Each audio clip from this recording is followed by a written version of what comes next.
बहुत दुख कष्ट सहिकी भक्त दीनकृष्ण दास आउ श्रीक्षेत्र रे गजपति रामचंद्र देव रखी देलेनी इसलिए आपण मानकर ढेंकानाल जिला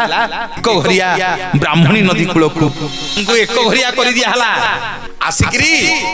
गोटे बर गछर कोरोड़ भितरे बर गछर कोरोड़ गोटे गछ को एमती खोली खोली खोली खोली ताकू कोरोड़ करदेले से कोरोड़ भितर रहिले जेते दुख आसु जेते कष्ट आसु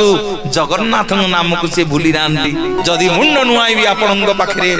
जदि मथा नुआईबी आपनक पाखरे जदि कांदीबी आपनक पाखरे जदि खाइबा को मागीबी आपनक पाखरे आउ मो महाप्रभु आज्ञा बड़ दले रही पालेनी भक्त दिन कृष्ण डाकुची कष्ट रोगी हे डाकुची प्रत्येक दिन मो ना रे कविता लिखुची महाप्रभु बड़ देउल छाड़ी आसी पहुंची गले एक घरिया रे जो माटी रो ना जी शरण श्रीक्षेत्र।